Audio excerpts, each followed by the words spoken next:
it's imperative for us to transform, the built environment for food justice purposes, especially communities that are formerly redlined.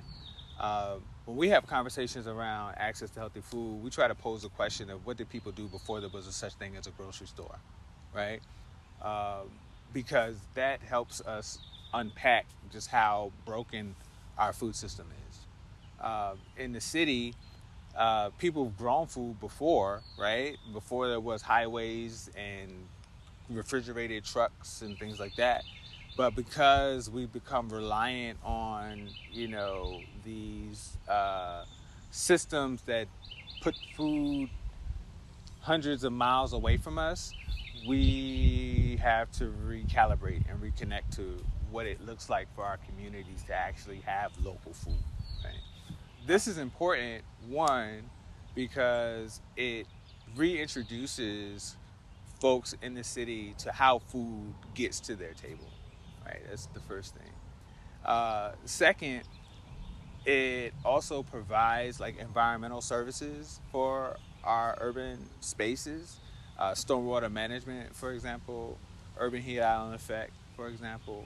Both those issues are able to be handled in spaces like this in communities. Third, these spaces help us become more communal and reconnect on a human to human level around something that we all have to eat. We all have to eat. There's no discrimination across, gender, race, class when it comes to being hungry, right?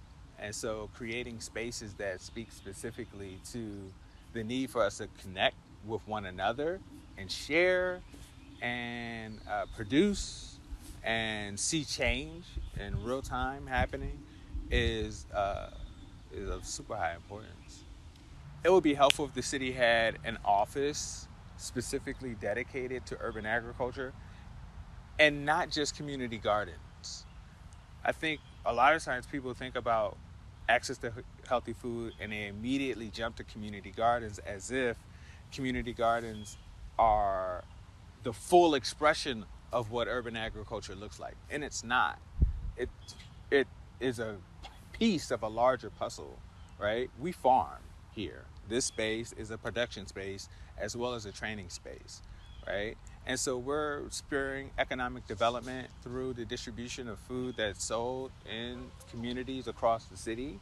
We're also creating value-added products in spaces like this. So, with an Office of Urban Agriculture, we could catalyze the local food system development work that we're creating and, give people jobs, right?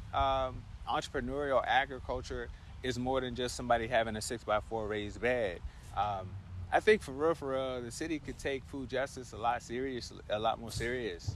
And if they invested in staff, resources, people, creating some sort of a department that relates to urban agriculture in an intimate way, then we could really catalyze more of what you see in this type of space all across the city.